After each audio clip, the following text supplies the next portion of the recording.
Hola, buenas noches. Mi nombre es Fernando Zapata y a nombre de Producción y Difusión Artístico-Cultural Socialmente Responsable y el IFAL Casa de Francia les agradecemos por acompañarnos en esta mesa de comentarios en torno al cuento Cómo fue Salvador Wangfo de Marguerite Yourcenar. Quiero agradecer a la Casa de Francia por permitirnos llevar a cabo esta actividad.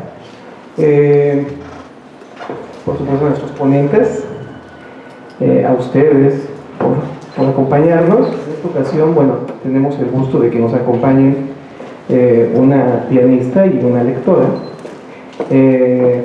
Se va a tocar una pieza, después escucharemos, ustedes ya tienen la lectura, una parte en francés del cuento, y posteriormente tendremos otra pieza.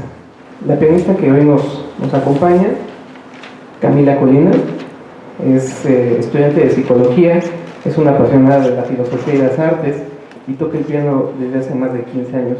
Muchas gracias, Camila. Y Cécile Jurin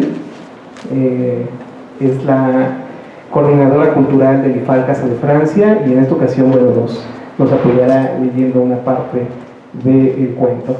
Entonces, pues vamos a iniciar. Gracias.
Le vieux peintre Wangfo et son disciple Ling erraient le long des routes du royaume de Han.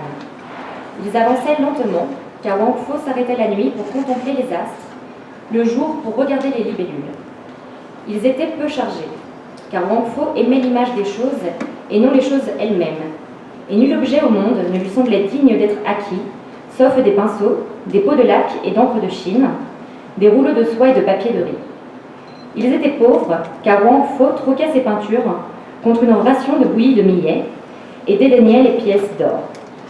Son disciple Ling, pliant sous le poids d'un sac plein d'esquisses, courbait respectueusement le dos comme s'il portait la voûte céleste, car ce sac, aux yeux de Ling, était rempli de cimes sous la neige, de nuages au printemps et du visage de la lune d'été. Ling n'était pas né pour courir les routes à la suite d'un vieil homme qui maraudait l'aurore et captait le crépuscule. Son père était changeur d'or. Sa mère était l'unique enfant d'un marchand de jade qui lui avait légué ses biens en la maudissant parce qu'elle n'était pas un fils. Le cœur de Ling était timide, car il avait grandi dans une maison où la richesse éliminait les hasards. Il craignait surtout les fourmis rouges, les orages, la pauvreté et l'horrible pitié que lui inspirait la vue des morts. Quand il eut 15 ans, son père lui choisit une épouse et la prit très belle, car l'idée des joies qu'il procurait à son fils le consolait d'avoir atteint l'âge où la nuit ne sert qu'à dormir. L'épouse de Ling était frêle comme un roseau, enfantine comme le lait, douce comme la salive, salée comme les larmes. Après les noces, les parents de Ling poussèrent la discrétion jusqu'à mourir, et leur fils resta seul dans sa maison, peinte de cinabre, en présence de sa jeune femme qui souriait toujours et d'un poirier qui donnait des fleurs roses. Ling aima cette femme au cœur limpide, comme on aime un miroir qui ne se ternirait pas, un talisman qui rassurerait toujours. Il fréquentait les maisons de thé pour obéir à la mode et ne favorisait que modérément les acrobates et les danseuses.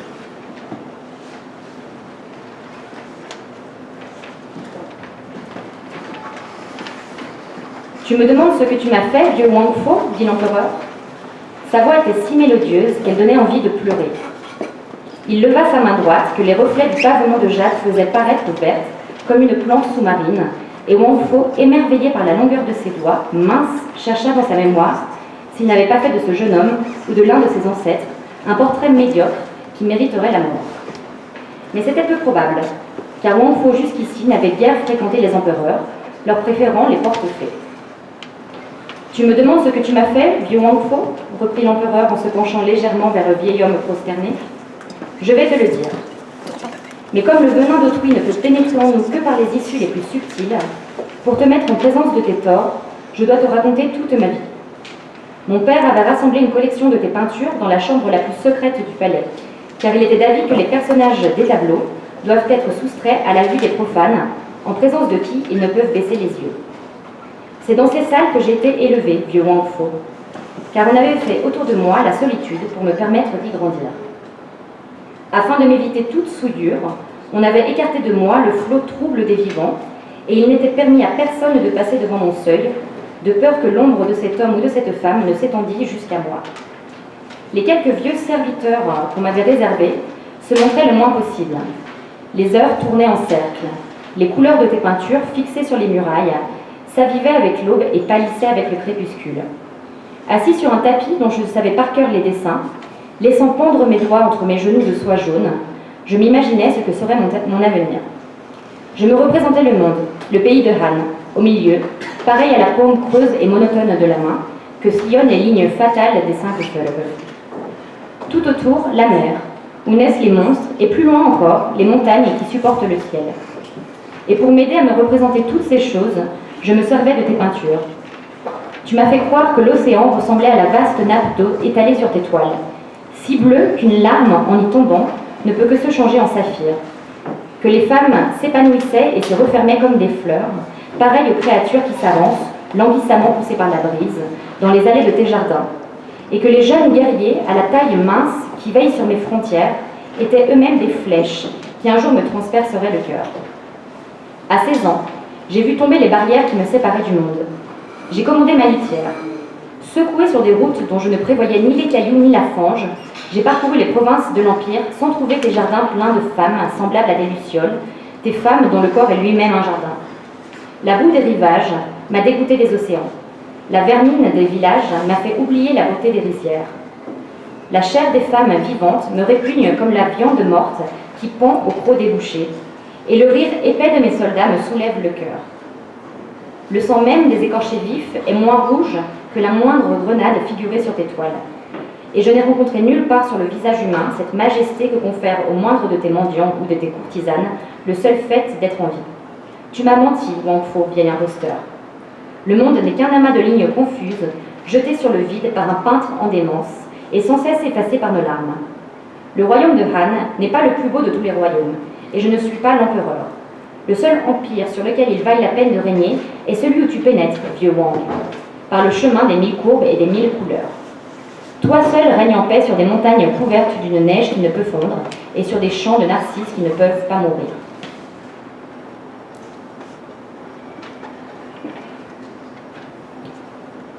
Wang Fo se saisit du gouvernail, et Ling se pencha sur les rames. Le bruit sourd des avirons emplit de nouveau toute la salle, pathétique et profond comme le battement d'un cœur. Le niveau de l'eau diminuait insensiblement autour des grands rochers verticaux qui redevenaient des colonnes. Bientôt, quelques rares flaques brillèrent seules dans la dépression du pavement de jade. Les robes des courtisans étaient sèches, mais l'empereur gardait quelques flocons d'écume dans la frange de son manteau. Le tableau achevé par Wang Fo était resté fixé contre la muraille. Une barque en occupait le tout premier plan. Elle s'éloignait peu à peu, laissant derrière elle un mince sillage qui se refermait sur la mer immobile. Déjà, on ne distinguait plus le visage des deux hommes assis dans le canot, mais on apercevait encore l'écharpe rouge de Ling et la barbe blanche de Wang Fo flottait au vent. Le doux battement des rames s'affaiblit, se perdit dans l'éloignement comme une musique qui s'en va. L'empereur, penché en avant, la main sur les yeux, regardait le canot noyé dans une buée d'or glisser lentement vers l'horizon. L'esquive de Wang Fo n'était plus qu'un point imperceptible sur la mer silencieuse. Enfin, l'ombre d'une falaise tomba sur lui. La barque vira autour du rocher qui fermait l'entrée du large. Le sillage s'effaça dans l'immensité déserte, et le peintre Wang Fo et son disciple Ling disparurent sur cette mer de cristal que Wang Fo venait d'inventer.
Muchas gracias, sí, muchas gracias, Camila. Voy a permitirme leer una breve reseña curricular de los ponentes que tendremos el día de hoy. Alma Carla Sandoval estudió en la Escuela de Periodismo Carlos Septién García y en la Escuela de Escritores de la SOGEN. Es especialista en enseñanza del español como lengua extranjera por la Universidad Complutense de Madrid, en literatura latinoamericana por la Universidad Javeriana de Bogotá, Colombia. Cuenta también con las maestrías en periodismo político y ética y construcción social por la Universidad de Deusto en Bilbao. Es doctora en literatura, actualmente es profesora de cátedra del Instituto Tecnológico de Monterrey, Campus Cuernavaca, así como directora de Café Literario y del Taller de Creación Literaria de dicha institución. Muchas gracias por acompañarnos. Jaime Abraham Tamayo es licenciado en Derecho, Pedagogía y maestro en Ciencias de la Educación. Se ha especializado en el campo del arte a través de estudios sobre historia del arte, arte contemporáneo, arte conceptual, artes alternativas, danza, epistemología, iconología, iconografía, arquitectura, análisis de la imagen, crítica fotográfica, muralismo, curaduría y gestión cultural. Ha participado en seminarios nacionales e internacionales sobre filosofía contemporánea y curaduría. Como especialista, fue curador en jefe de la Galería Débora Arango de la Casa de Colombia en México y curador en jefe del Espacio Temporal Internacional Circuito México-Colombia-Argentina. Ha curado diversas exposiciones en Italia, en Colombia y por supuesto en México. Muchas gracias, Jaime, por acompañarnos. Nuevamente les doy la bienvenida a esta fecha de Filoletras, en la que abordaremos a la escritora francesa Marguerite Yourcenar, nacida en 1903 en Bélgica, proveniente de una familia aristócrata, belga por parte de la madre, francesa por parte del padre,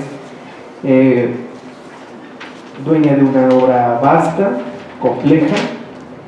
Ella es miembro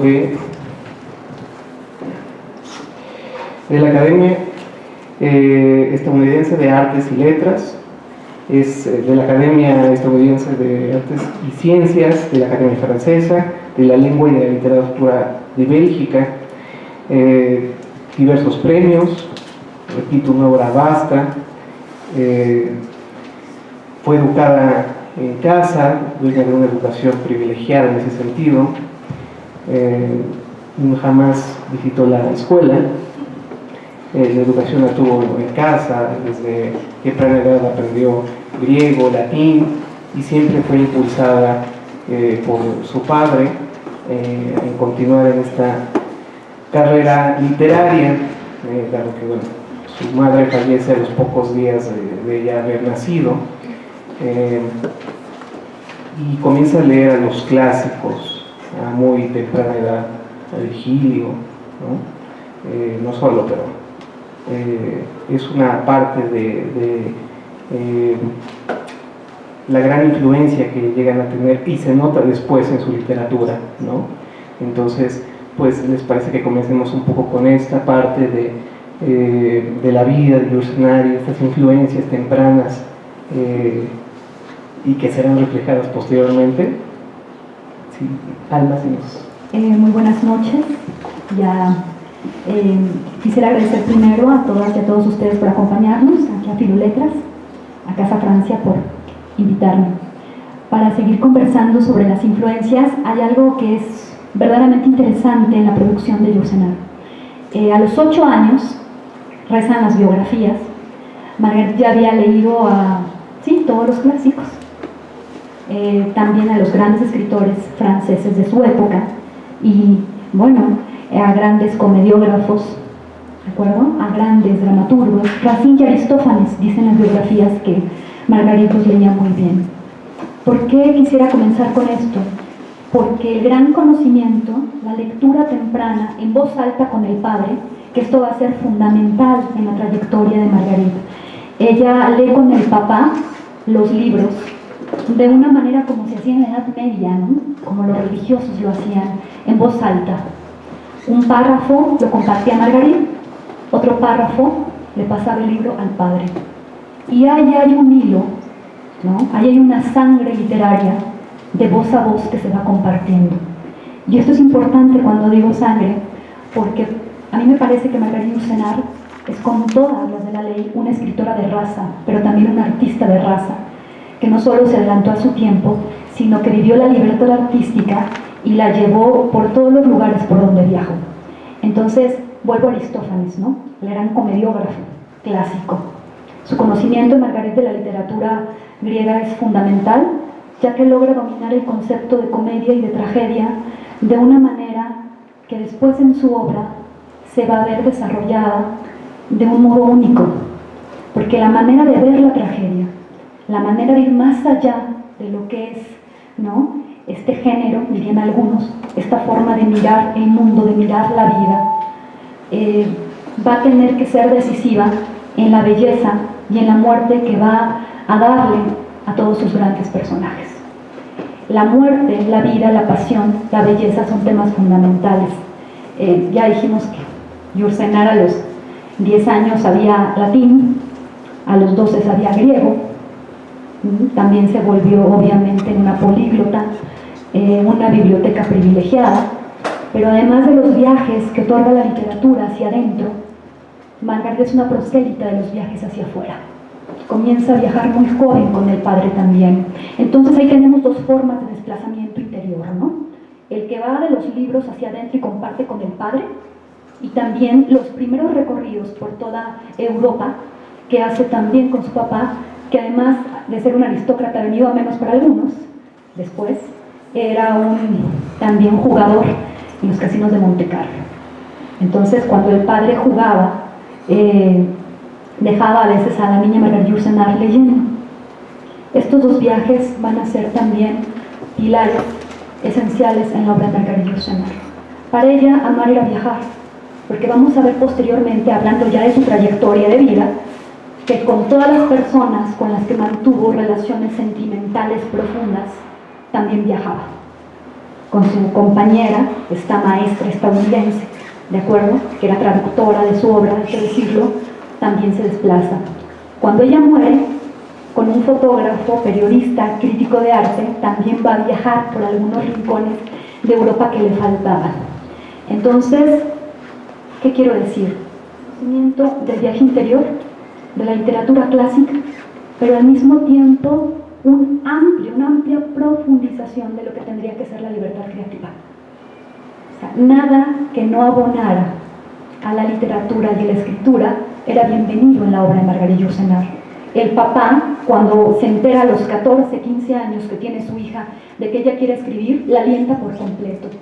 Y voy a ser, bueno, como muchos grandes escritores, a Borges le sucede igual, ¿no? Cuando Borges a los 21 años quiere publicar El fervor de Buenos Aires, el papá le paga la edición. A los 18 años, cuando Margarita Yourcenar tiene ya varios poemarios escritos que después le van a dar un poquito de vergüenza y que los va a sacar de circulación, cuando quiere publicar su primer poemario que se titula El jardín de las quimeras, el papá la va a alentar y va a pagar la edición también. Cuando Margarita ya después, unos años, en 1928, publica la primera novela que se llama Alexis o el Tratado del Inútil Combate, que va a inaugurar una manera epistolar de dedicarse al otro, que cuando hablemos de la obra de Margarita vamos a profundizar, el papá va a decir que es una obra limpia y casi perfecta. Después el padre morirá y va a dejar a Margarita con una buena herencia, compartir el hermano, pero que le va a permitir dedicarse más de 10 años a la literatura y a la escritura. Esta complicidad que se trama con el papá es fundamental también, porque no le educa como una mujer tradicionalmente se educa, y esto va a permitir que muchos prejuicios y fronteras, atrevería yo a decir, de género, se disuelvan en la vida de Margarita Yourcenar. Y digo disuelvan, me parece el verbo indicado, porque vamos a ver cómo esta escritora pulveriza todos los límites genéricos, históricos, que tienen que ver con el mito, con la leyenda, con la historia y con el modo de vivir también. Quisiera culminar diciéndoles que si toda poesía es una forma de biografía, si los poetas irremediablemente desnudan y cuentan fragmentos de su vida, La Marguerite Yourcenar de 18 años que comienza publicando poesía y que después encuentra en la narrativa, ¿no? Y en el ensayo también, digamos que sus aguas favoritas, va a terminar sus días escribiendo grandes libros como Una vuelta por mi cárcel o Archivos del Norte, en donde va a pensar otra vez en su vida y en su familia. Entonces, la biografía de Yourcenar se vuelve circular otra vez, porque si comienza su producción escribiendo poesía, la termina escribiendo desde su biografía, desde lo que ha vivido, pero poéticamente. Todo lo que escribe Marguerite Yourcenar, de alguna manera es poético, porque ella no solo lo escribió, sino estuvo, como dice Heidegger, poéticamente sobre la tierra. Sí, yo estoy muy de acuerdo en muchas de lo que dice la maestra. Preciso, es una persona que comienza con sus estudios. Yo no lo tengo que decir por la clase social en la que pertenece. No era tampoco por lo regular la costumbre de mandarlos a la escuela. Tengo que decir que se contrataban institutrices suizas o se llevaban a tutores específicos para que se les educase.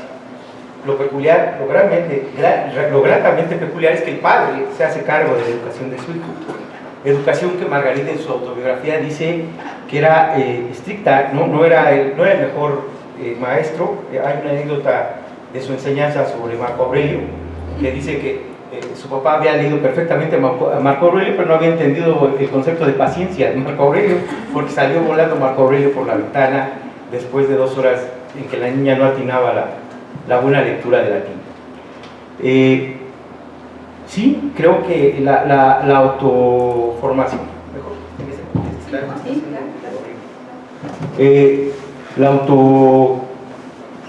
la autodidaxia también de Yourcenar es muy relevante. Y muy relevante lo voy a decir porque también hay que entender que 2 de los pilares, yo le llamaría 3, pero los eruditos de literatura dicen que son 2, que son los griegos y los orientales. Cuando hablamos de orientales, como una gran caja en donde cabe demasiado y que no dice nada.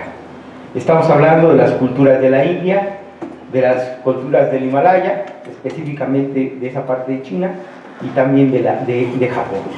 En realidad esas son las culturas que permean su primer acercamiento a las letras.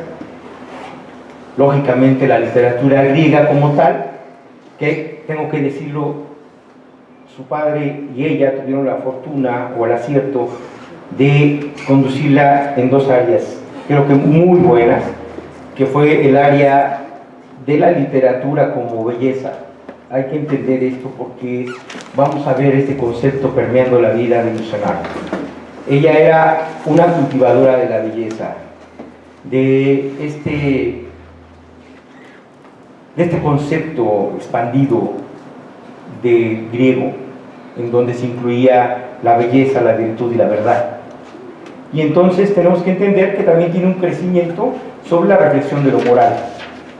Si no, no podría entrar el concepto completo de belleza y verdad.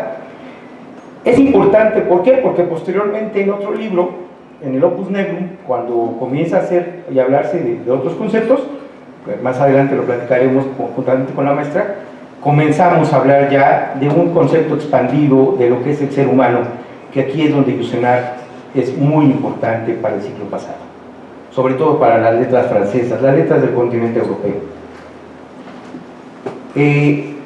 Es muy importante hablar de la etapa del crecimiento de Yourcenar hasta los 23 años, porque tengo que decirlo como es. Yo lo llevaría hasta los 26 años, porque hace y construye el pie de casi toda su obra, de su obra relevante, de esta obra trascendental, no tengo que decir moral, estética, hay que decirlo, ella hizo muchas revisiones de su obra y fue modificándola con el tiempo, porque además era una grandiosa relectora de sí misma, tenía la capacidad de releerse y hacer modificaciones sin pena alguna, porque su concepto, volvemos a lo mismo, de verdad, belleza, va de la mano de perfección. No les digo, había una autoexigencia brutal, esa es la palabra. Esos 26 años son muy importantes porque el viaje interior de Yourcenar es una odisea en el concepto griego de la palabra. Viaja en su interior por todos los elementos que componen al ser humano como elemento complejo. Desde la búsqueda del concepto de verdad, vida, continuidad, contemplación, acercamiento al amor, al desamor, al desencuentro amoroso, a la eternidad. Y eso hace que un personaje como Yourcenar comience a reflexionar sobre conceptos profundamente complejos a una edad muy temprana, lo cual hace que su obra sea muy rica. Pero lo interesante es que ese patrocinador que fue su padre la hizo no nada más viajar en el sentido de conocimiento, sino viajar en el sentido de vivencia, la vivencia estética como tal. La vivencia estética como tal tiene que ver con una congruencia entre el existir, el pensar, el disfrutar y el sufrir. No es nada más un turista más en Europa, es y podría decirlo, la premonición del ciudadano europeo que conoce la otredad, que entiende la otredad y que entiende perfectamente al que no es de ahí, y por sí mismo este acto hace que ella se autoexilie de su cultura sabiendo la existencia del otro a muy temprana edad. Entonces, desde esa época nos enfrentamos a un ser que mira o se mira a sí mismo como alguien peculiar. Ella ya sabe para ese momento que no todo el mundo tiene acceso a lo que ella conoce, no todo el mundo entiende su mundo como ella lo conoce, y por lo pronto entiende que tiene que, o más bien tiene la necesidad de dejar registro de esos hechos. Hay que decirlo, tiene una memoria prodigiosa. Puede hacer registros de su memoria, de su autobiografía, brutales, de cosas con un detalle, una descripción casi prodigio, digamos lo que, como es, ¿no? Es un monstruo a la época griega, ¿no? Pensaba en el síndrome de Stendhal, cuando hablas de viajar y producir estos shocks estéticos que te alejan de una mirada completamente superficial, de tomar la foto e irte. Esta mujer miraba como miran los artistas y miraba esa concepción de lo bueno, lo bello y lo sano, ¿no? Que tiene que ver con un etos fundamentalmente griego, clásico, en total armonía, ¿no? Y sincronicidad. Un concepto que le rebotaba mucho a Cortázar es que él describe el cuento como una fotografía.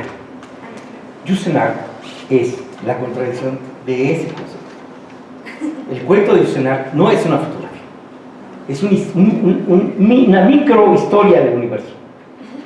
No es una descripción de una fotografía, es un micro cuento del universo. Digo, nos va a tocar comentar a Wang Fo y lo verán. Pero Cortázar también decía que el cuento es como una semilla de baobab, en ese sentido, ¿no? Una semilla de donde sale un monstruo, ¿no? Y también decía precisamente que este knockout que tal vez tenga el cuento para Cortázar, quizá no lo vemos en los cuentos de Yourcenar, ahí sí estaría de acuerdo, ¿no? Pero sí este microcosmos o esta cosa pequeña que se convierte en un baobab, del que, bueno, otro gran escritor francés, ¿no? Ha escrito en El Principito, ¿no? Por ejemplo.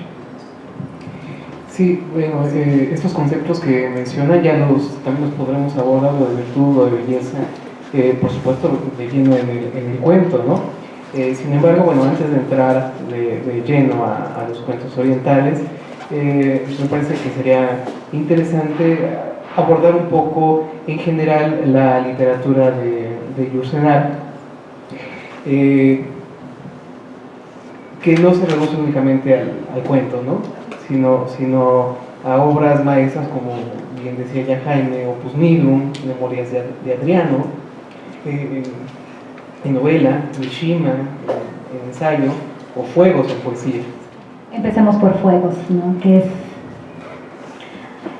hay una parte juega con los mitos griegos, obviamente, para hablar de la desolación amorosa, por ejemplo en Fuegos, donde hay una voz femenina que está de alguna manera autocompadeciéndose ante un amor que no es correspondido en algunas partes.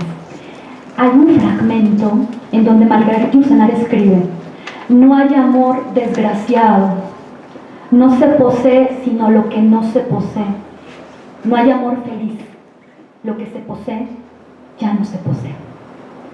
Entonces le dice a ese editor, del cual en ese momento ella estaba enamorada, sin sentirse correspondida, le dice en otro fragmento: he caído desde mi corazón, no puedo caer ya más bajo, ¿no?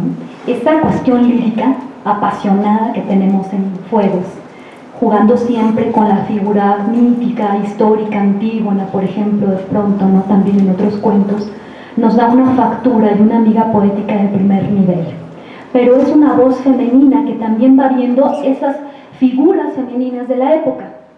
En cambio, en Memorias de Adriano, para hacer un muy buen contraste, tenemos la voz del último de los emperadores, el más culto, ¿de acuerdo? El que llevó, ¿no?, a Roma un momento de florecimiento cultural, espiritual como nunca, y que le va a dejar la dirección de Roma, de todo el imperio, pues al enorme meditabundo de Marco Aurelio. Pero tenemos otra vez esta manera epistolar en Memorias de Adriano de repasar toda una vida. Y como decía acá, ¿no?, nuestro compañero de panel, que la memoria prodigiosa de Marguerite Yourcenar permite tener en Memorias de Adriano descripciones de foros griegos en el Imperio Romano como solamente un enciclopedista los podía tener. Aunado un lenguaje de la época, aunado un conocimiento de los términos de la vida cotidiana en la Roma, ¿no?, de esos imperios, que la verdad es sorprendente. Y la voz es masculina. Escuchamos a hablar al emperador Adriano, ver su amor por Antinor, ¿de acuerdo? Entender todas estas cuestiones universales, formadoras de la naturaleza humana, en lo, como dirían los orientales, Kawawata, en lo bello y lo triste, ¿no?, en lo no tan brillante. Entonces, y en Opus Nigrum, por ejemplo, hablando de la verdad, para seguir lo que comentabas, estar estableciendo vasos comunicantes, como decía Breton, en Opus Nigrum tenemos una verdadera crítica a la superchería, con este maravilloso personaje Zenón, que empieza a quejarse en pleno pasaje de la peste negra, como cierta ignorancia de la época impedía que se salvaran cientos de vidas, por no decir miles que lo fueron. Y la crítica desde la verdad del conocimiento que ofrece para 1965, cuando se publica Opus Nigrum, es verdaderamente reveladora. ¿Por qué? Porque tenemos una escritora francesa que en el siglo XX está tomando la mirada histórica, pero está haciendo profundas críticas acerca de la ciencia y la verdad y el arte. Porque también hay otra herida, y con esto quiero darte la palabra, hablando en general de la obra de Marguerite Yourcenar, encontramos que a ella una de sus obsesiones fundamentales son esos momentos de transición, esas heridas que no se pueden obturar. Quiero decir, esas separaciones. Un ejemplo, Oriente-Occidente. Otro ejemplo, ciencia, arte. Otro ejemplo, verdad, mentira. Otro ejemplo, prosa, poesía. Ahí donde hay contrarios, ahí donde hay fronteras, es donde la pluma de Marguerite Yourcenar, como un hilo de plata u oro, es donde va uniendo y va cosiendo, y va uniendo esas heridas para evitar hemorragias históricas. Yo pienso en una escritora que le tocan las dos guerras mundiales del siglo XX. Pienso, por ejemplo, en esa promoción de escritores fundamentales de la Primera Guerra Mundial del Círculo de Praga. Pienso en Robert Musil con El hombre sin atributos. Voy a pensar en Bloch, por ejemplo, ¿no?, y en el mismo Thomas Mann, que podemos conectarla con Marguerite Yourcenar en el concepto de belleza, fundamentalmente en otra obra de Mann que se llama, La muerte en Venecia. Si vamos a hablar de estos efebos, si vamos a hablar de esta belleza que apenas se toca, se derrumba, como la que sentía y veía el emperador Adriano por Antinor, ¿no?, que es la que siente este escritor de Muerte en Venecia por Facio, su otro objeto de deseo. Pero Marguerite Yourcenar, y eso es bien importante, trata de unir estas heridas. No es la protesta inteligente de la promoción del Círculo de Praga, de ese gran imperio austrohúngaro en Europa que se cayó, cuya prosa está haciendo una crítica de todo está perdido, de ya fuimos, ¿no? De ya no hay nada recuperable en Europa, se acabó Europa, esta gran crisis profunda de la Primera Guerra Mundial. Marguerite Yourcenar era muy joven cuando crea, a lo mejor estoy de acuerdo, de su promoción, está viendo el derrumbamiento de esa otra Europa, de ese otro gran imperio, lo está mirando. Y lo que hace ella, en vez de construir 7 novelas que son grandiosas de Robert Musil, obviamente, ¿no? Una gran obra, El hombre sin atributos, ella empieza a mirar los atributos que tiene el ser humano desde precisamente sus heridas, como en Alexis y el Tratado del Inútil Combate, la gran confesión. Se pregunta Yourcenar, porque nos hacen muchas preguntas, ¿qué es lo mejor del ser humano? Como decía María Zambrano, quien voy a citar para entenderla, a lo mejor la confesión es un género literario, y quizá lo mejor de nosotros es la capacidad de poder revelar nuestra verdad. Por ahí va la obra, quizá, no sé. Bueno, yo tengo que decir algo, porque no creo que se pueda hablar de la obra de Magritte, de Yourcenar, perdón, de Marguerite, de Yourcenar, sin poder un poquito tener que entrar de lleno a un poco al análisis. La maestra creo que estará de acuerdo, porque sí, efectivamente, cuando empezamos a hablar, creo que cada pieza conlleva ciertos conceptos que van hilando la obra. Yo hablaba de una congruencia de Yourcenar, porque preciso, cuando aborda las obras, empieza a abordar temas que tienen que ver con su vivencia. No existe uno solo de sus personajes, de sus obras, que contenga un personaje que no tenga mucho de ella. O sea, es terriblemente autobiográfica. Lo digo porque hay autores y hay literatos que niegan la autobiografía como forma de proceso creativo. En ella no, y de hecho lo dice la voz de Adriano, soy yo. Es yo hablando como es ella analizando el punto de vista de estas mujeres. En realidad son 12 mujeres las que aborda, y que tiene que ver con un análisis de su tiempo. Yo hace un momento platicaba de que no puedes hablar de Yourcenar sin hablar de conceptos de cambio de pensamiento en términos históricos y de punto de vista de género. Es muy difícil abordar a Yourcenar sin tratar de entender su postura de disolución del género. O sea, es una profunda crítica a ponerle la voz y decir, este personaje como tal solamente aborda o es típicamente femenino.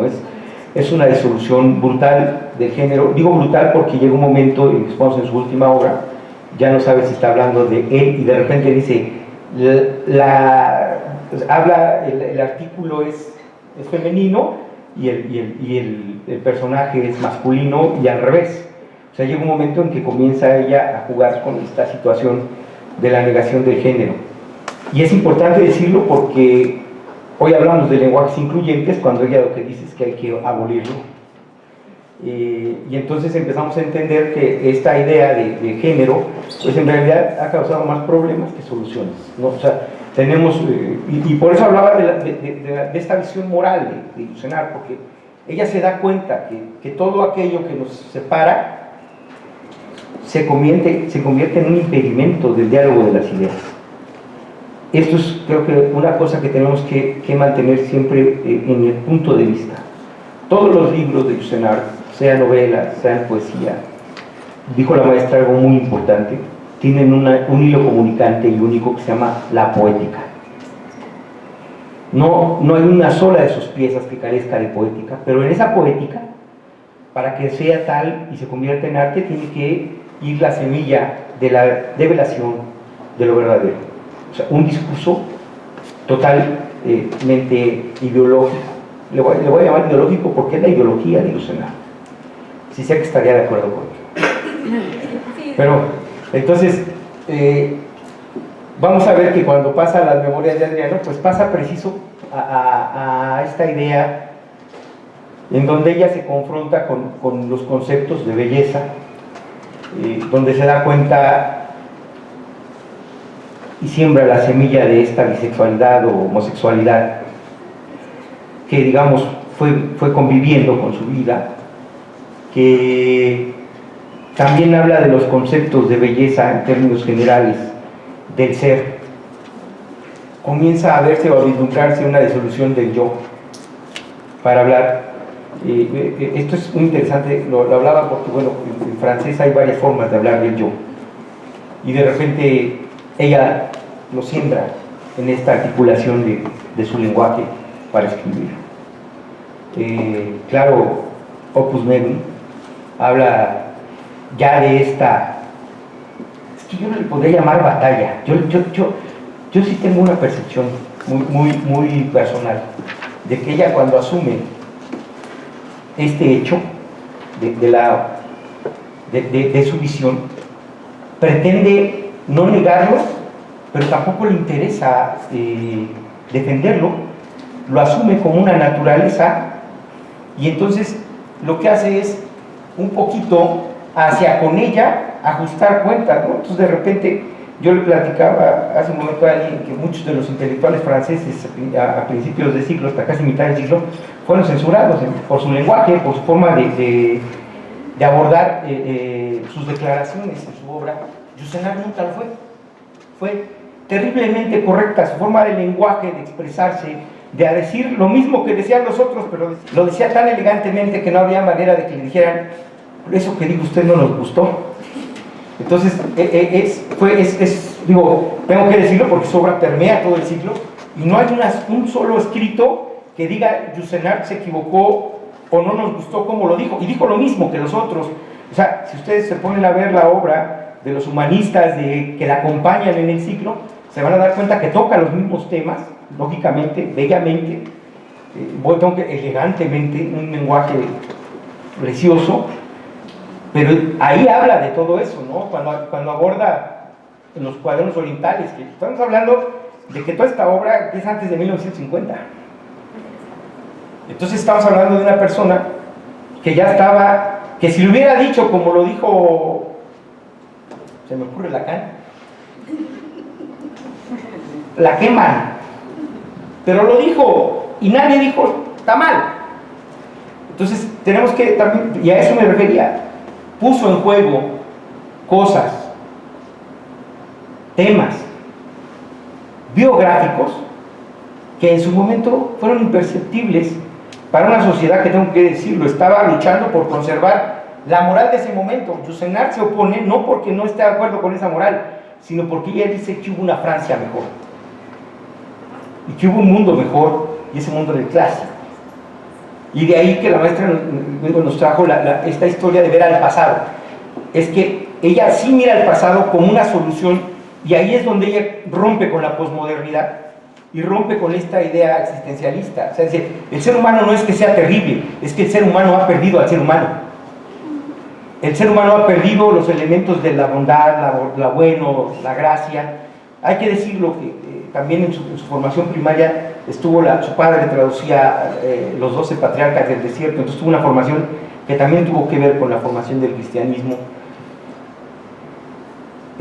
Posteriormente vamos a ver es que es ambiguo hablar de historia de la obra, como tratar de decirla cronológicamente, porque, reitero, hace revisión, ¿no? Cuando aborda los libros orientales, los cuentos orientales, vamos a ver que está citando budismo, zen, taoísmo, está buscando respuestas a su manera de crear o de construir la contemplación como forma de respuesta a esa violencia a tambor batiente que está viviendo. Digo, que tengo que decirlo, ¿no? Lo mira como nosotros miramos los toros desde la barrera. Ella lo ve de lejecitos siempre, ¿no? Es parte de sus privilegios como gente de la realeza, ¿no? Así como hay poetas que gritan, que dan alaridos, me acuerdo de la hora que estaba comentando, que estaba escuchando esta exposición. Alfonso Reyes decía que hasta los perros sienten la necesidad de aullarle a la luna, y que eso no era poesía. Luego Octavio Paz aseguraba que los poetas que gritaban tanto lo hacían de una forma que ya no le permitían al lector, al escucha, saborear sus versos. Eso pasa con Marguerite Yourcenar. No grita, no aúlla, no protesta, no trata de defender lo que podría ser indefendible, que es la obra de cualquier escritor per se, ¿no? Que es un estar en el mundo de suyo, que es un estar aquí con toda la libertad del caso. Entonces, es por eso que su obra también es muy respetada, porque no necesita oponerse de manera irascible, a dar escándalos en la prensa, como sí hicieron algunos. Es mío, es el siglo de las vanguardias, ¿no? O sea, ¿no? Es el periodo entre guerras también, es momento de tener un activismo, de ser militante, de salir a la calle, ¿no? Y le toca todo esto también a ella, ¿no? Cuando es joven está la Primera Guerra Mundial, cuando ya es una mujer madura está lo que va a venir de la Segunda Guerra, ¿no? Entonces, con una revolución sexual, por ejemplo, hablando de feminismo, ¿no? Que también ella no va a tener una postura al respecto. Sin embargo, le va a escribir una carta bellísima a Brigitte Bardot, también de esa quería hablarles. Entonces, Brigitte Bardot, una acérrima defensora de los derechos de los animales, que sí era activista, que sí daba, ¿no?, mucho de qué hablar en la prensa del momento, de 1960, 70, la maravillosa Brigitte Bardot, en la correspondencia Marguerite Yourcenar, que hay que revisarla porque también es un banquete. Le dice: mi apreciable señora, es usted bella en el mejor sentido de los términos, le dice a Brigitte Bardot. Es usted bella porque defiende lo que siempre ha sido una solidaridad infinita entre los hombres, que es nuestra relación con la naturaleza, es decir, los animales. Y esa solidaridad infinita con la naturaleza es taoísmo puro, ¿no? Que se cita en una carta a Brigitte Bardot de 1960 y tantos, pero que está permeada obviamente en los cuentos orientales. Sí, por supuesto. O sea, y justamente entrando ya de lleno a los cuentos orientales, con estas tradiciones de aquellos lugares, ¿no? Vamos a encontrar en la publicación de 1938 11 cuentos que retoman estas tradiciones, justamente como el título nos menciona, orientales, cuentos como Nuestra Señora de las Golondrinas o Cali Decapitada, y por supuesto cómo fue Sábado Guangfo, y retomando un poco eso que menciona Jaime, ¿no?, que ya decía sobre el lenguaje, traducido poema Calatayud como cómo se salvó Guangfo, que no corresponde al título original, cómo fue salvado Guangfo. Vamos a hablar del cuento de los símbolos después de los símbolos, ¿no? El cuento tiene, además de un sinfín de imágenes bellísimas, porque se trata de un pintor, el protagonista, y un estudiante que lo ha tenido todo, aristócrata como él, precisamente. Jaime contaba, en efecto, que todos los personajes tienen algo de Marguerite Yourcenar, y el gran maestro, pintor, artista, que a todos conmueve con sus obras, Guangfo, tiene algo en ese momento de lo que quisiera lograr Marguerite Yourcenar en su obra, porque ella es todavía joven cuando escribe estos cuentos. Y Lin, el, digamos, estudiante, es la misma Marguerite Yourcenar que está tratando de entender cómo lograr que sus propios cuentos tengan ese hálito de vida que poseen los cuadros de Guangfo cuando les pone un poco de luz en los ojos a todos los personajes que pinta, ¿no? Es verdaderamente delicioso entender cómo está contado con un hilo poético. De repente, cuando Lin encuentra a Guangfo y vuelve a su casa después de haber sido tocado por la magia de este maestro, descubre que las paredes rojas de su casa no eran rojas, sino que tenían el color de las naranjas cuando están a punto de pudrirse. He ahí la metáfora. Le enseña a mirar distinto. Y es el artista en todo su sentido más amplio, pero también en su sentido obviamente metafísico del término, lo que tendría que hacer un gran artista: mirar de otra forma. Que obviamente la misma Yourcenar sabe que esta mirada no está dada para todos, sino para aquellos que quieran llevar, no me gusta decirlo, pero sí esta iniciación. Es un cuento, por supuesto, iniciático, en algún sentido. En otro también es un cuento que va obturando otras heridas. El emperador que aparece, tienen ahí unos fragmentos, que va a presa a Guangfo, que le quiere quemar los ojos, que le quiere cortar las manos para que nunca más vuelva a pintar, le dice lo que precisamente dice Platón en la República que hay que hacerle a los poetas y a los artistas. En el libro 10 de la República, Platón, cuando nos habla de crear una república, un país perfecto, una sociedad sin mancha, que funcione, una sociedad virtuosa, lo asegura Platón. En una sociedad, bueno, entonces hay individuos de oro, de plata, bla, bla, cada quien tiene su lugar en esta república, en su sociedad, y de repente a Platón se le olvidan los poetas, los artistas. Y de repente alguien le pregunta a Platón, bueno, ¿y los artistas, los poetas, dónde los ponemos? Platón dice que en una república perfecta los poetas deben ser exiliados, no tienen cabida en un país perfecto. Le preguntan, ¿pero por qué? La respuesta de Platón es porque imitan, porque mienten, porque no dicen la verdad directa. Es la misma queja del emperador. O sea, ahí hay un guiño a la República de Platón. O sea, es un cuento oriental, pero por supuesto neoplatoniano. Es una tesis que me gustaría desarrollar con más calma, pero la misma queja que tiene el emperador que apresa a Wang Fo es la queja que tiene Platón con los artistas en la República. Y le dice lo mismo en el cuento, pero ¿por qué me vas a hacer? Tú eres verano, yo soy invierno, le dice Wang Fo. Tú tienes el poder de 1000 hombres, yo solamente tengo mi cuerpo y estoy viejo, ¿por qué me quieres matar? Le responde el emperador, porque me hiciste creer que las aguas del mar eran de jade puro. Y cuando se alía el mundo me di cuenta que el color del mar no es el color del jade. Porque me hiciste creer que las mujeres se abrían como las flores de tus cuadros. Y cuando empecé a vivir, las mujeres no se me abrían como ninguna flor de ninguna pintura. Me mentiste, Wang Fo, por eso te voy a quemar los ojos y te voy a cortar las manos.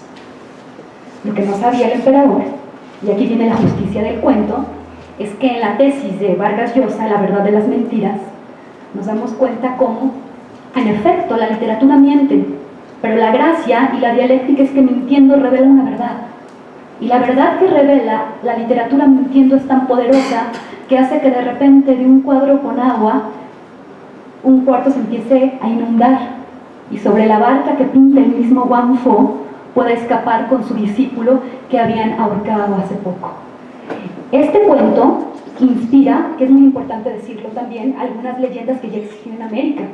Por ejemplo, con la mulata de Córdoba, en donde también era una mulata que la perseguían, que la iban a asesinar, y ella con un gis, bueno, con una piedra, dibuja una especie de barco o puerta, dice la leyenda de la mulata de Córdoba, por donde escapa. Miguel Ángel Asturias, en su cuento, que se llama, bueno, su libro Leyendas de Guatemala, tiene uno que se llama La leyenda de la Tatuana. Y la Tatuana es precisamente, ella es una mujer, no es un pintor, que es degollada, que es apresada y que, bueno, también va a ser sacrificada. Pero ella dibuja una puerta, un muro por donde también se escapa de los españoles.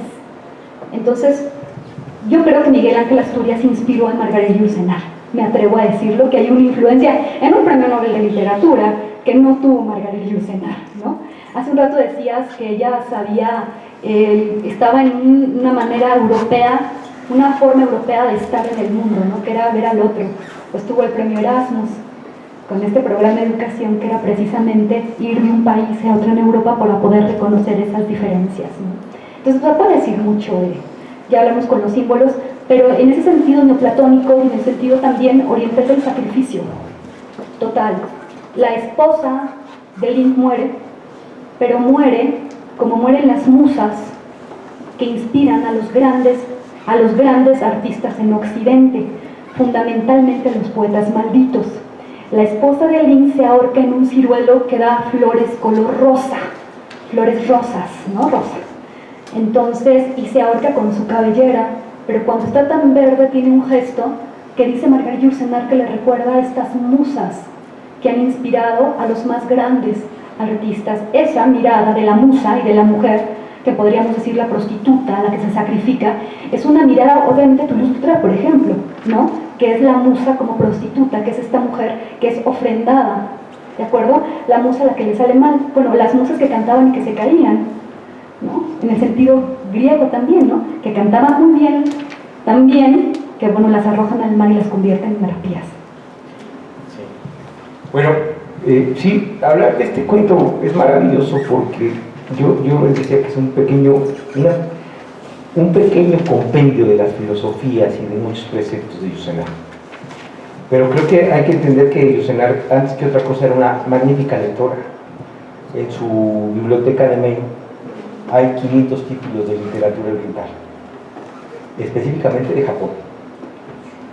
Entonces, cuando hablamos de que si ella conocía la cultura japonesa, la conocía increíblemente, la conoció casi de 70 años, no, o sea, no conocía Japón, pero su literatura la conocía perfectamente. Ese cuento nace de otro cuento que se llama El pincel mágico.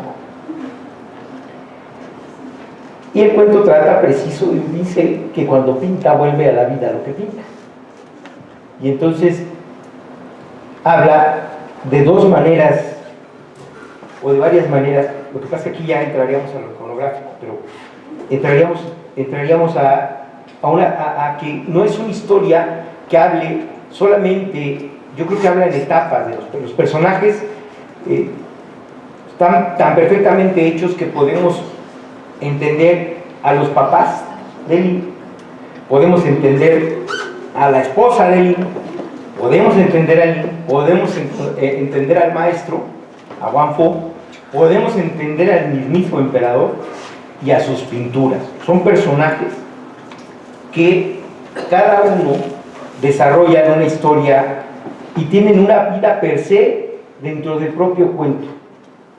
Entonces, cuando hablamos de estos personajes en sí mismos, hablamos de discursos distintos que se encuentran y que muchos no se encuentran, digamos, lo que de alguna u otra manera tocan su contemporaneidad, que esto hay que decirlo. Yourcenar habla de su contemporaneidad, o sea, sí es cierto que cita el Adriano, la historia del Imperio Romano, pero lo trae a la política contemporánea, y lo trae a la historia de la estética contemporánea, y hace una fuerte crítica. En el de Wang Fu hace su crítica al marxismo. Marx dice lo mismo, que Platón dice que hay que matar a los artistas. Digo, para los que sean artistas y sean de izquierda, les platico que les iría mal con el señor Marx, ¿no? Y que les pregunten a los cubanos cómo les va. O sea, hay una intolerancia terrible a lo que se le llama la verdad, o el discurso de la verdad. Hay dos encontronazos entre la postura del emperador y la postura de Lin, terriblemente, porque a uno le devuelve el alma y al otro lo hace vivir en el paraíso, y cuando llega a la realidad pierde el alma. Entonces hay que entender este punto de vista taoísta de la maestra Yourcenar. ¿Por qué hay que entenderlo? Porque como en estos grandes autores como Borges, como Paz, las circunnavegaciones, las navegaciones, los senderos que se bifurcan, el yin y el yang, arriba y abajo, las leyes espirituales, lo que no te responde la lógica te lo va a responder la magia. Comenzamos a entender una lógica de pensamiento dual, no simplona. Quiero decir esto, lo quiero decir porque ahora se ha banalizado, ¿no? Si no, pregúntenle a un señor que se llama, un guatemalteco que canta Arjona.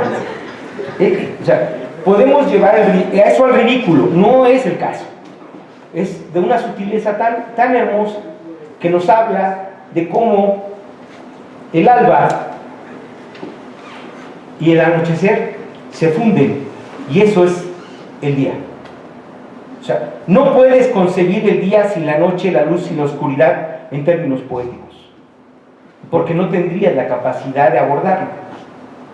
Entonces, de alguna o de otra manera, cuando nosotros entendemos la visión de Yourcenar, vamos a entender muchos de los elementos que aborda. Un ejemplo, cuando le dice al maestro que él tenía el arte de la contemplación de las estrellas. Bueno, hay que decirlo, su visión o su idea de la contemplación era la idea del espejo. Lo que está arriba está dentro. O sea, era un maestro que meditaba en el borde de sí mismo. Y vamos a ver, supongamos, ese mar de zafiro, que todo lo que caiga se convirtiera en lo mismo. Vamos a ver que ella lleva esta idea de la dualidad complementaria a un punto en que su narrativa no se entiende sin ella. Y esa poética que da tiene que ver con esa precisa búsqueda del todo. Por eso hablaba de una complejidad brutal, porque es terriblemente analítica para encontrar la metáfora. Cada metáfora de ella vamos a encontrar que va a hablar de la totalidad del concepto que aborda. Estos personajes, digo, ya cuando pasemos a la iconografía del cuento, creo que va a poder ser un poco más compleja, pero bueno, eso era lo que quería aportar. Sí, muy interesante, pues justamente me parece que sería oportuno pasar a esta parte que mencionas, Jaime, de la iconografía que tiene el cuento, de los elementos que contiene el texto y que se vuelven también personajes, la pintura, por ejemplo, los pinceles, los paisajes. Le voy a permitir leer una parte del cuento en castellano.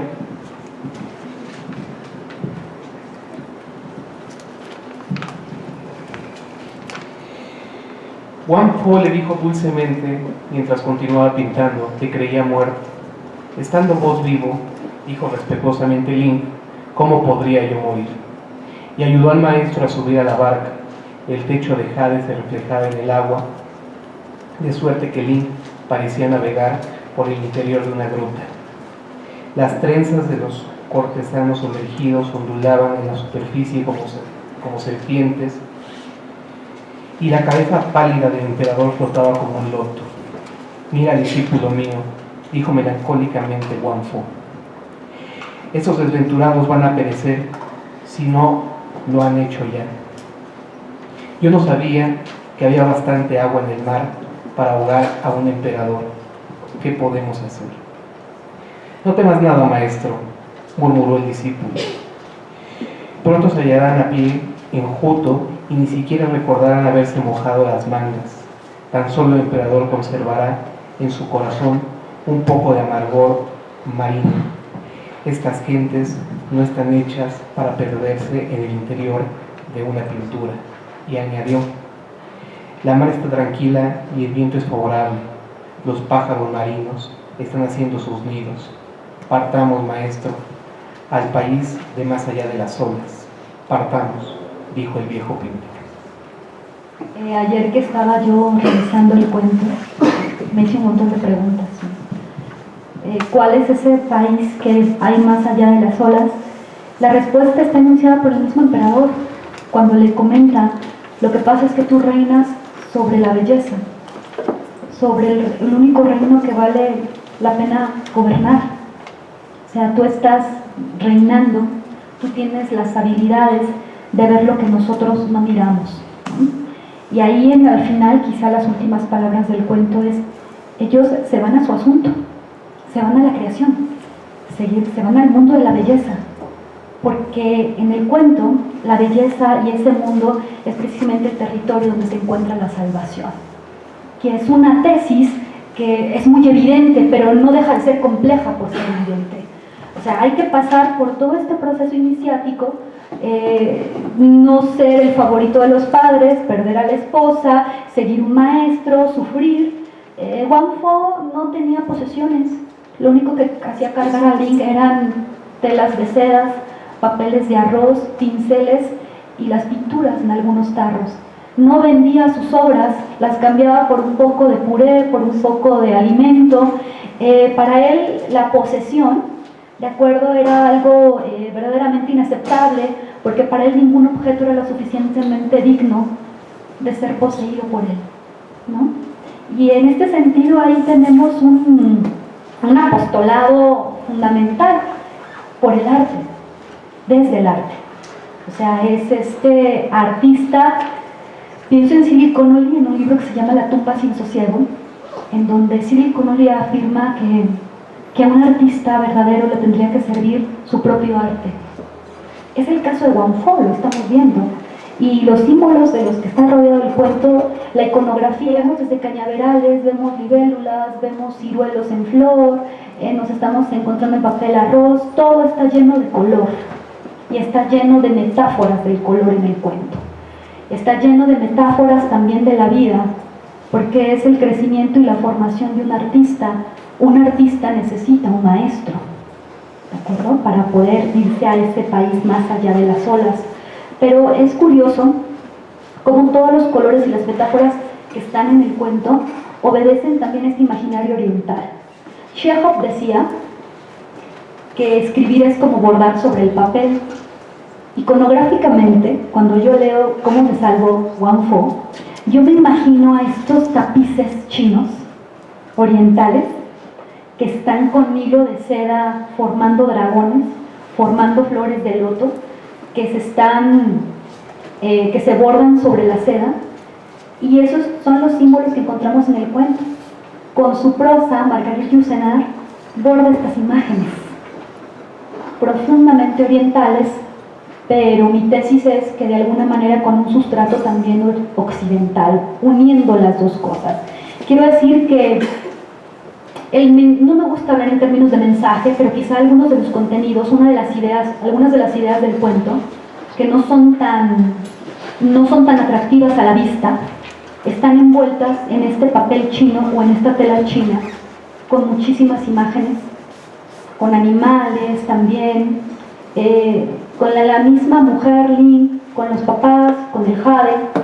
Cuando describe el palacio del emperador, utiliza tonos violetas, tonos fríos, pero cuando está describiendo todas las obras de Wang Fo, todos los tonos son cálidos, son naranjas, son rojos, son rosas.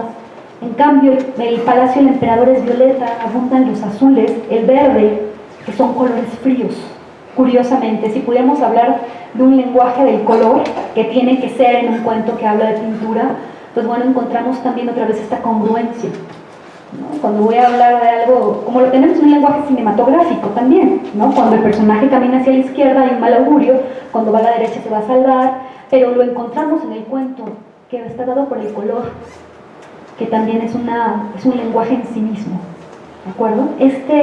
Toda esta cuestión, al oriental, este bordado que tiene Yourcenar, encierra otras verdades que también están tanto en Oriente como en Occidente, me parece. Bueno, yo sí creo que efectivamente hay una parte de abordaje occidental, pero creo que tiene que ver más con una postura ideológica de Yourcenar en sus personajes. Un ejemplo, hablaba hace un rato de la disolución del yo, cuando habla, no sé si acuerde, digo, es una lástima si no han leído el cuento, pero hay una parte donde le dice que él no ha encontrado a una princesa para pintarla tan dignamente debajo de un ciruelo, de un cerezo. Y viste a Lin, que es un hombre, de mujer. Y luego le dice, y no he encontrado al caballero que tense un arco tan elegantemente como para una escena de caza, y viste a su esposa de arquero. O sea, Yourcenar lleva a eso, a sus personajes, de alguna u otra manera, a contener una ideología. Wang Fo, ella practica, y sabemos, el budismo zen, disciplina basada en el desapego del tiempo, del espacio, de la materia, y eso es el maestro. El maestro se convierte en un creador de su mundo. Él es, y por eso dice, y lo dice su alumno, está enamorado de las imágenes, no de las cosas.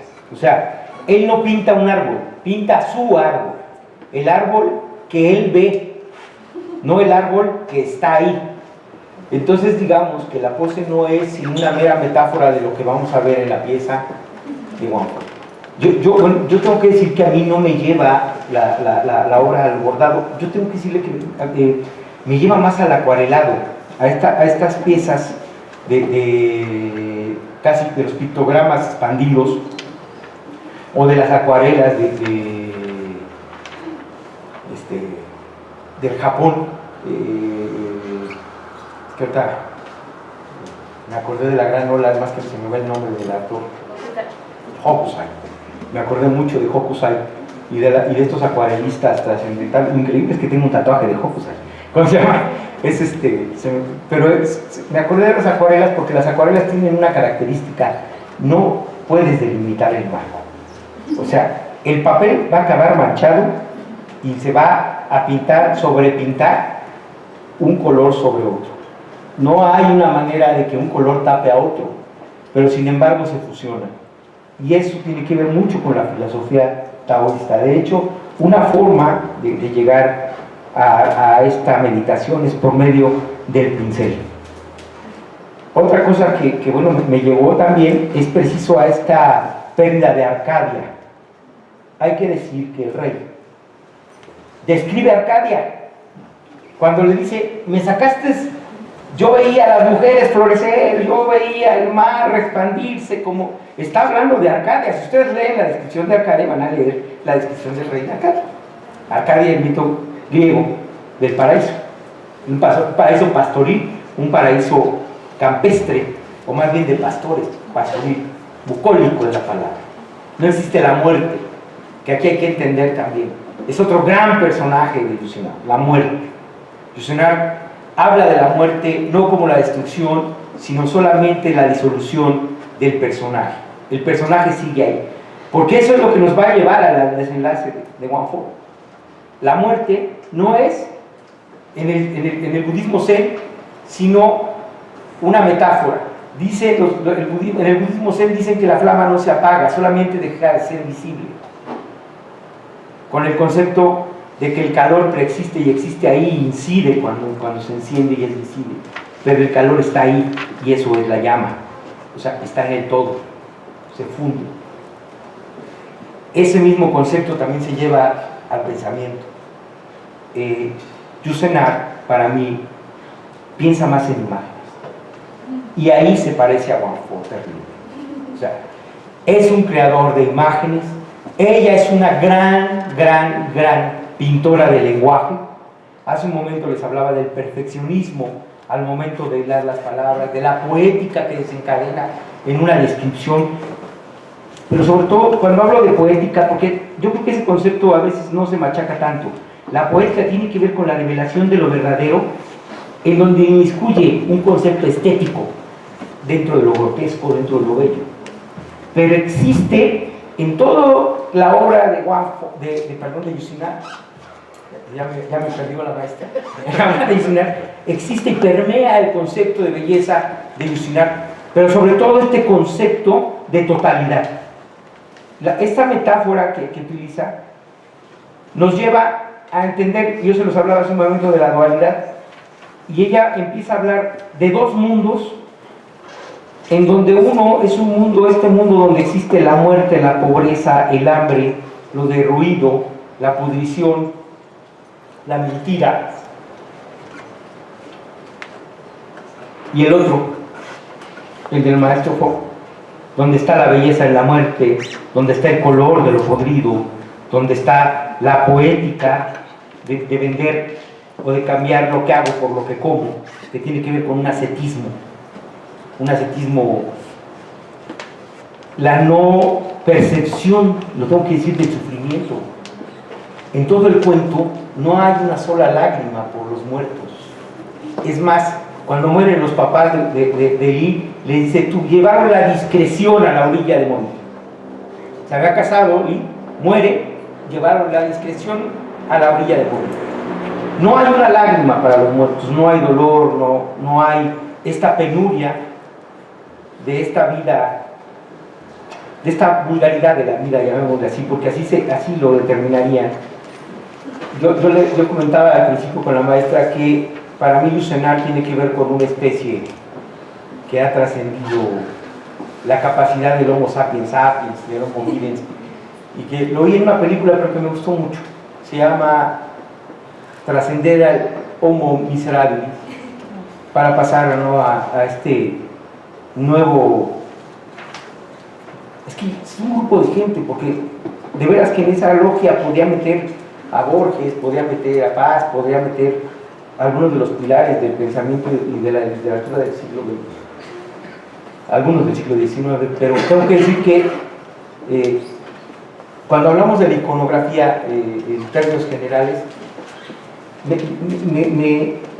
me llamó la atención que tiene que ver más que con la iconografía de Oriente del color, con una iconografía personal.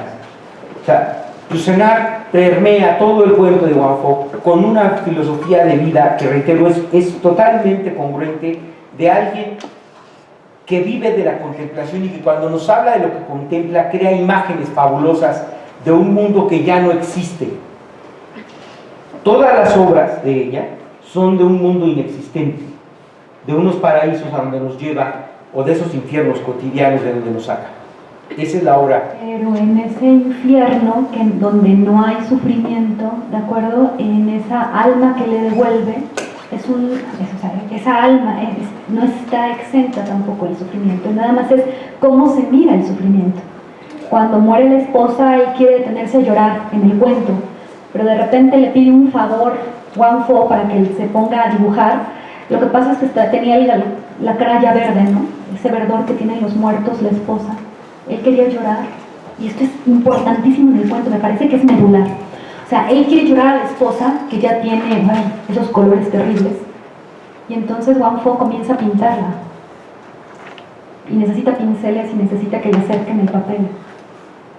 Entonces Link se olvida de llorar para seguir en su trabajo de discípulo. He ahí también esa cosmovisión, o sea, ese enfrentamiento hacia la muerte, hacia el sufrimiento. Hay algo que hacer, ¿no? Hay una idea superior, hay algo que va más allá de mi preocupación, digamos, mundana. Y me atrevo a decir budista en el sentido de que no hay egoísmo, o sea, este alejamiento del ego, ¿no? O sea, lloro porque perdí a mi esposa, algo que consideraba mío, ¿de acuerdo? Pero hay un fin superior que es de todos, que tiene que ver con, ¿no?, esta totalidad de la que habla, que me saca del sufrimiento. O sea, ahí yo veo más una cuestión zen también, oriental, de bueno, sigamos adelante, porque el maestro tiene que seguir pintando, yo tengo que seguir aprendiendo. Tiene que ver con este discurso de lo verdadero. O sea, para él lo verdadero no es lo que está sucediendo, tan no es lo que está sucediendo que le cortan la cabeza y sale con una bufanda roja a la escena, sale con su máscara. O sea, lo importante es la imagen, lo que Wang Fo está haciendo del mundo. No es lo que prevalece. Y es algo muy raro, porque tengo que decir, la maestra Yourcenar es visionaria en el ecologismo. O sea, ella es de los primeros que empieza a decir que el mundo está destruyendo, la humanidad en sí está destruyendo al mundo, y no nada más el mundo de la humanidad como constructo, sino el mundo como naturaleza. Les digo que humildemente se va a Maine, quien conoce Maine no me va a dejar mentir, es una linda, unas casuchas como las de Chimalhuacán en un lago, para nada, o sea, es un espacio maravilloso donde vivir. En los Estados Unidos, en un lago bonito, ¿no? Y que cuando ella llegó no era lo que era hoy, lo que es hoy, era un espacio contemplativo, y sigue siendo en algunos lugares. Pero lo que trato de decir es que sí tiene que ver, yo concretamente, con una visión taoísta, en ese sentido de desapego de lo que está sucediendo como efecto de la realidad, porque la realidad está diluida en el apego. El apego como tal en el discurso zen no es lo que está pasando ni lo que tengo, sino es lo que me produce. O sea, Buda despierta no después de dejar de comer, Buda despierta cuando come el arroz. ¿Por qué? Porque ya no lo necesita para vivir, pero lo disfruta. O sea, come porque tiene el gusto de comerlo sin necesitarlo. Él resucita para terminar una obra de alguien a quien él considera la verdad. Li. Que además hay que decirlo que el cuento comienza con la descripción de la vida de Li y no de lo que hace Wang Fo. En realidad, por eso, cuando la traducción de cómo sobrevivió, pienso que tiene que ver con esta visión de que Li regresa por él para expandir la realidad y no al revés, llevar al Señor a un mundo que no existe, sino llevarlo a una realidad que va más allá del apego del fenómeno de la vitalidad. Y de hecho lo digo porque, supongamos, el concepto de belleza con la esposa es más importante la inmortalidad de la belleza de la esposa que la muerte de la esposa. Tan simple como eso. La propia muerte de Elí es la anécdota para que Elí regrese por él. Y de hecho, cuando le dice, están ahogados los soldados, y le dice, no te preocupes, no se van a dar cuenta. Está hablando de cierto clasismo intelectual. Pero bueno, es la realidad. Yo les decía que hay veces que los italianos y nosotros nos parecemos porque somos capaces de orinarnos ellos en el San Pedro y nosotros en el monumento que nos diga. Y lo digo porque es preciso, ese es el homo miserabilis, el que no tiene la capacidad de entender lo prodigioso que es entender la construcción de la memorabilia y la iconografía y significación que le da la contemporaneidad al mundo. Yo creo que una de las más grandes definiciones de poesía es salvar el instante. Y ahí está también esa poética de Marguerite Yourcenar. Desde el Tao, uno de los principales, bueno, en China se sabe, es dejar que sucedan las cosas. Deja que fluya el Tao, se dicen los chinos unos a otros, ¿no? Deja que suceda, deja que quede lo que tenga que quedar, que permanezca lo que va a ser permanente, como este filtro mismo de la vida, que va a dejar al final lo que importa. Y lo que importa es el registro de ese instante, la imagen que existe, porque lo que existe es lo que va a quedar. Y lo que queda, decía Valle Inclán, es la vida que no sucede como nos ocurrió, sino como la recordamos, como la pintamos. Yourcenar, en una biografía, en una entrevista, dice que el fuego está acabando con la humanidad, que el fuego de la guerra, el fuego del egoísmo, el fuego de la furia, el fuego del rencor. Dice, pero el ser humano no debe quizá de apagar esos fuegos, sino debe de prender uno, el fuego del amor. Eso creo que lo dijo ya en su última entrevista, y creo que fue un muy bonito testamento. Pregúntate, hombre, ¿qué rostro tendrías o qué rostro tenías antes de haber nacido? Ese es tu verdadero rostro.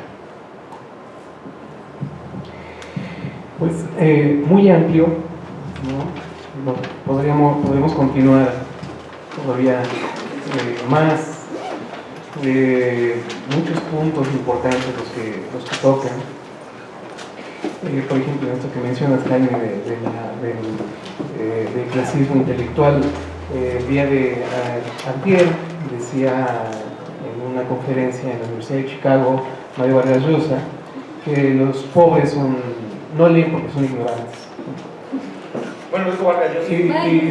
Y los ricos no leen porque no les interesa, entonces también son ignorantes.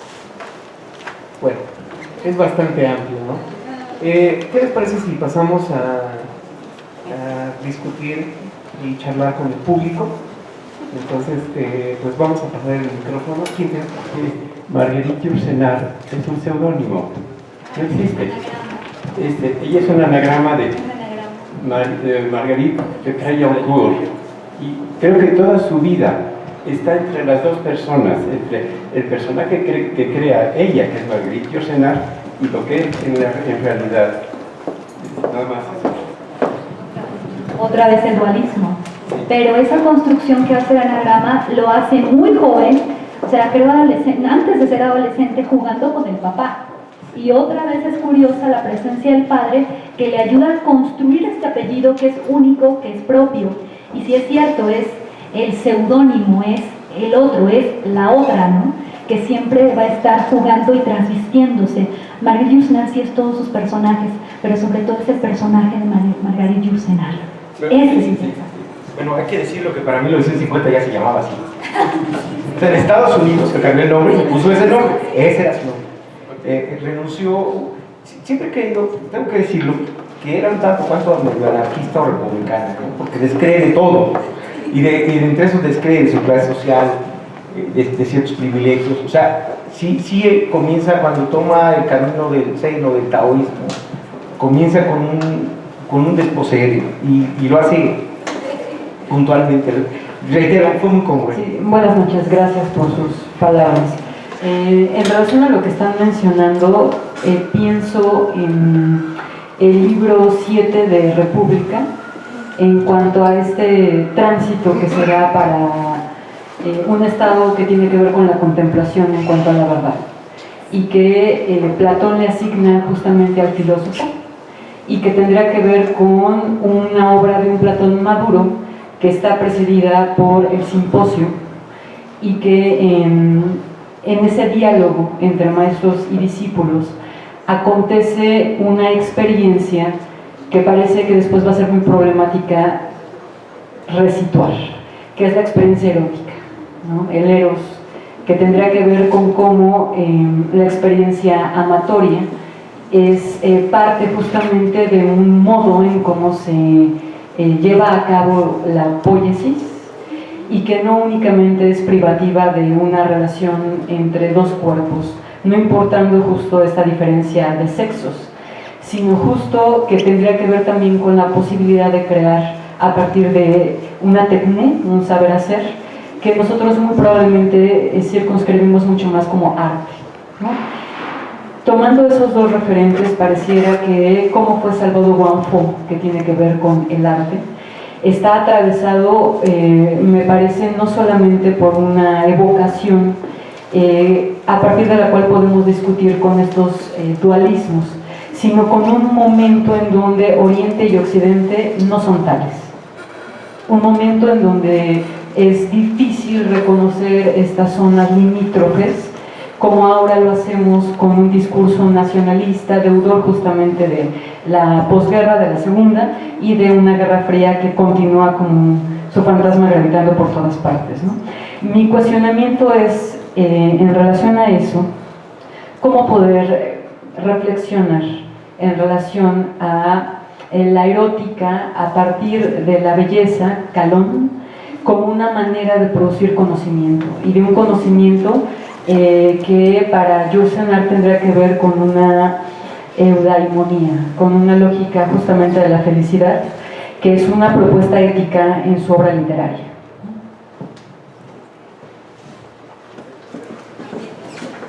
También Platón decía, ¿recuerdas?, que educar es un acto de amor. Y en este diálogo del arte y desde el amor es donde se produce esa felicidad, ¿de acuerdo? Y sí es cierto, el discurso erótico y amatorio va mucho más del encuentro entre los cuerpos. Tiene que ver con un encuentro, dirían, de espíritus o de almas o de ciertas afinidades. Se puede reflexionar ahí, y me parece que aciertas, en el papel del maestro y el discípulo, que es fundamental. O sea, ¿qué es lo que está mediando entre ellos? ¿Cuál es, digamos, ahí el móvil amatorio? ¿Cuál es la razón? En el banquete de Platón, cuando se hablan precisamente de estos distintos tipos de amor, y cuando se habla por ahí de esta metáfora, ¿no?, de esta idea que se tenía antes, que éramos un solo cuerpo, dividido en dos personas, ¿no?, dan dos, dividido en uno, siguiendo ese hilo platónico, desde el amor también amatorio, podríamos decir entonces, se me antoja, que el maestro y el discípulo, cuando se suben a la barca, al final terminan también siendo uno tan necesario como el otro, y quizá en uno de los amores más amores que podrían existir, o en una de las eróticas fundamentales para la naturaleza humana, que es la de la creación, que es la del arte, que es la del encuentro que no produce cortes, sino uniones, pero unión desde aquello que es felicidad completa, desde aquello que también se vuelve techné, desde aquello que también se vuelve mecánica de operación, desde aquello que también se vuelve técnica, porque en el hacer ellos se encuentran, en el hacer arte, en el hacer imagen, hay ahí también un encuentro. Se podría reflexionar desde ahí, ¿no?, desde esta complicidad de alguien que enseña desde el amor y de alguien que aprende desde el mismo lugar. ¿Del amor a qué? Creo que es la pregunta fundamental, ¿no? Del amor a ser, el amor mismo, ¿no?, por el arte o por la creación. Que ahí también entonces surge algo, en la creación de algo más, en esto que me das tú, que me enseñas, y en esto que te devuelvo yo cuando aprendo. Ahí está esa dialéctica importante. Te quiero, o hay una relación amatoria porque te entrego, te doy, te enseño, pero tú me devuelves en el sentido de transferencia lo mismo que te doy. Por eso es Link, cuando va por él, que tiene nada más la mascada, no está sangrando, va por él para llevarle lo que está decirle lo que está ocurriendo y darle la barca, ¿no? Y ahí cuando el país lejano, bueno, ese mundo lejano más allá de las olas, pues está esta eudamonía, ¿no?, de la que hablas, esa felicidad completa. Y si no es felicidad completa, me atrevo a decir salvación, ¿no?, en ese alejamiento de aquello que hiere y que corta, ¿no? El amor tendría que ser de alguna manera el lugar de la alegría, ¿no?, el lugar del hacer. De hecho lo es, pero no desde el cuerpo solamente. Y eso viene, podríamos pensarlo desde ahí, ¿no? Yo revisaría también todos los tipos de amores, ¿no?, cuando hablan con esta Diotima, por ejemplo, en el banquete de Platón, para poder también unirlo, sería interesante. Bueno, yo pienso, y no sé si respondo a tu pregunta concreta. Yo pienso que el concepto del Eros de Lucinar es muy amplio. De hecho, creo que una forma, y creo que la más básica, tengo que hablar que hay varias formas de lo que ella describe. Una creo que es la seducción. Sí tiene un total intención de seducir y de llevar al Eros con la evocación. Hay una construcción de un ideal de belleza que concretamente tiene que ver con la seducción hacia, digo, suena redundante, pero tal cual a los sentidos. O sea, de hecho, el reproche del emperador es que él vivía el mundo por sus 9 aperturas, que estamos hablando de un mundo totalmente físico, a través del concepto del Eros. El Eros en el sentido de esto que nos mantiene vivo, de la obra. Hay una descripción también en Alex, en el Mito y Combate, donde habla hasta del sexo por caridad. O sea, es complejo, porque dice, había un personaje que los miraba y decía, yo miro al otro, o sea, miro a la humanidad con tanta comprensión y conmoción que tengo sexo por caridad. O sea, los dos pasan, claro. Entonces, digamos que cuando nosotros hablamos de estos, hay muchas etapas emocionales. O sea, no, de veras que me cuesta trabajo pensar en una que no le sea ajena. Es que tengo que decirlo, o sea, es una obra tan extensa, tan terrible, que en la forma que se les ocurra la seducción, en la forma que se les ocurre el goce en el sentido de lo sensual y en el goce, digamos, de portugués de lo erótico, no hay una ruptura en esta fabricación de imágenes que una tras de otra tiene el afán de seducirnos y de llevarnos a estas tramas en donde se encuentra el kundalini. Y lo tengo que decir, o sea, es una visión kundalini del acceso a lo erótico. Lógicamente es un encuentro con el todo.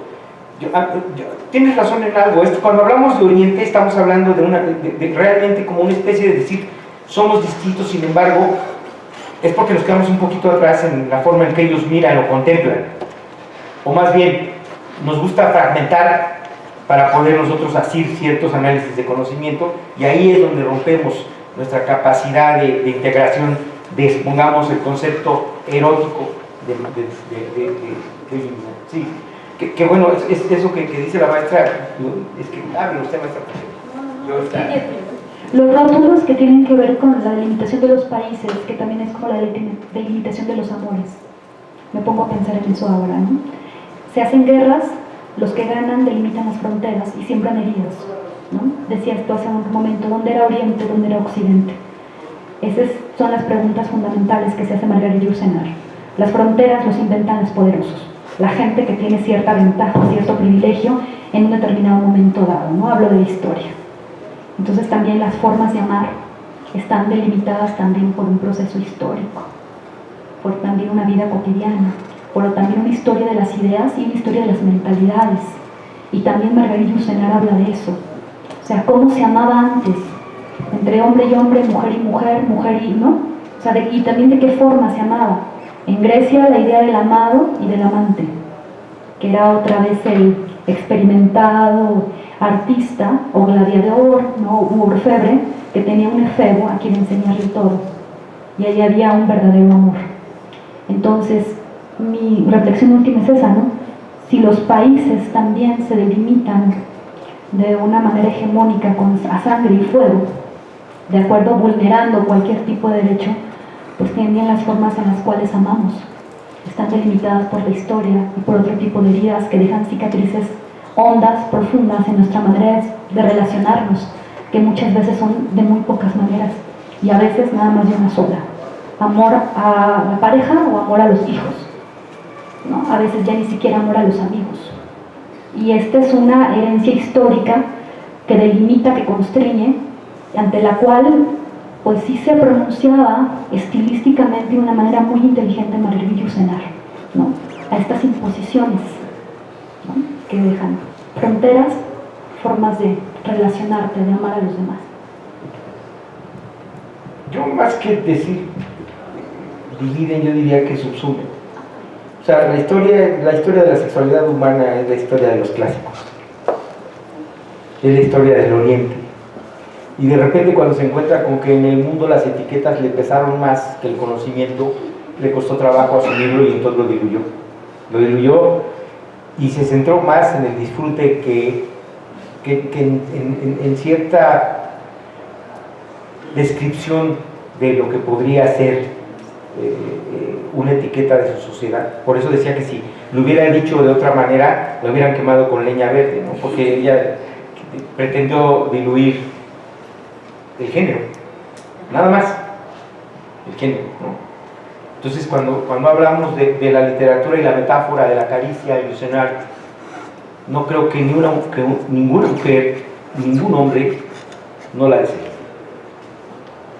Es lo que tengo que decir. Creo que el concepto, bien lo dijo la maestra, de lo erótico de Yourcenar tiene que ver con el instante. Un instante que describe, que expande ese concepto en la vivencia cotidiana de la humanidad.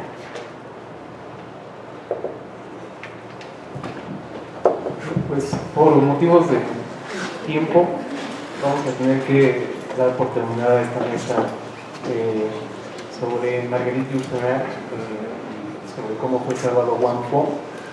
Nuevamente agradecerles por su asistencia a Casa de Francia, a Jacqueline André, la directora de la Mediateca, a la doctora Karine Delplanque,